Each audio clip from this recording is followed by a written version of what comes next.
I've seen when black people claim that the ancient Hebrews and Jews were black people and Jesus was not a white man. Many white people come across and say, okay, Jesus was not a white man, but he wasn't a black person either,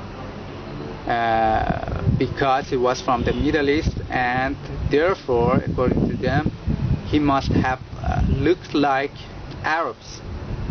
But this is a fallacy. Just because the modern population of a region looks like X doesn't mean that the ancient inhabitants of that region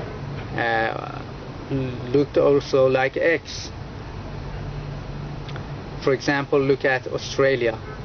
Are white Australians descended from the ancient Aborigines? Or are white Mexicans descended from the ancient Mayans? Of course not. The Middle East is the most melting pot region of the world. There are black, white, brown, Indian-looking and Mongoloid-looking people in this region, all of whom claim to be native and indigenous to this region. And for example, in Arabs, there are black, white, and mixed, the so-called brown Arabs, all of whom claim to be the real Arabs. But which of them is the real Arab? The black one, the white one, or the brown one? The same goes for Iran. There are many different ethnic groups in Iran. There are Mongoloid-looking Turkmens, there are Indian-looking Baluch, there are native blacks, there are white-looking Turks, there are mixed-looking Kurds and Lurs. Which of them is the true Iranian? And unlike what the believers of the Indo-European hoax claim, the white-looking people in this region are not descended from the ancient mythical Indo-Europeans. These people are mostly Turks or descended from Turks.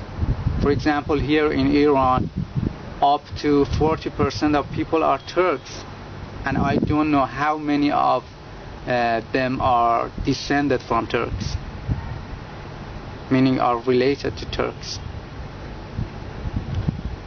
And the most white-looking people of Iran are mostly Turks, but there are also Russian, Georgian, and Armenian people too living in this region.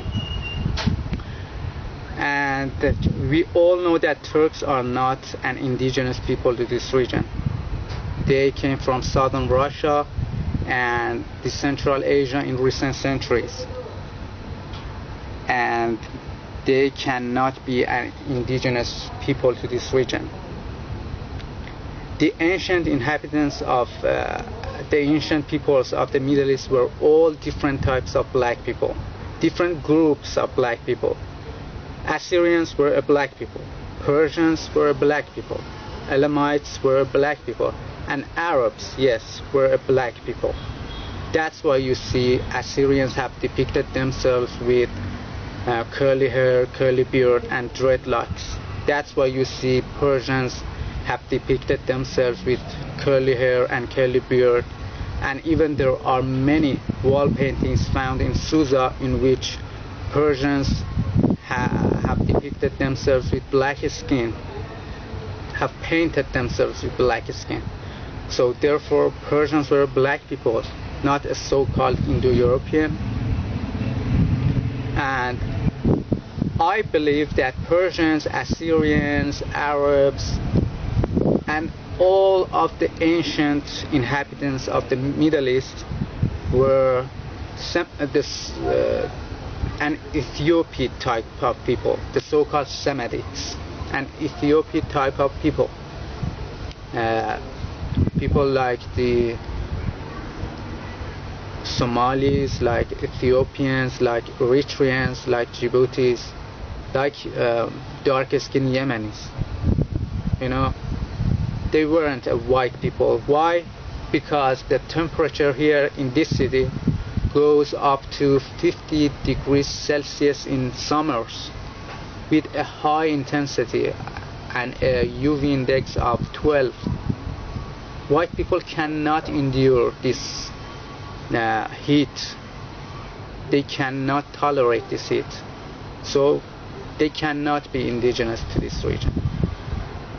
Because we semi-white looking people cannot stand this heat. We cannot go outside too much in summers. But how can white people be indigenous to this region?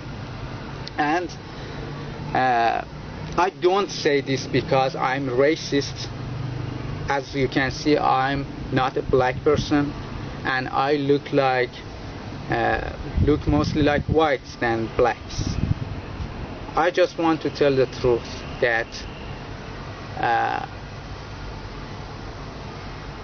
the ancient inhabitants of these regions, from Babylonians, Assyrians, Elamites, Persians, Jews, were all black. Please stop whitewashing history. And by black, I don't mean the Bantu type of blacks or Khoisan type of blacks. They were an Ethiopian type of blacks, I think.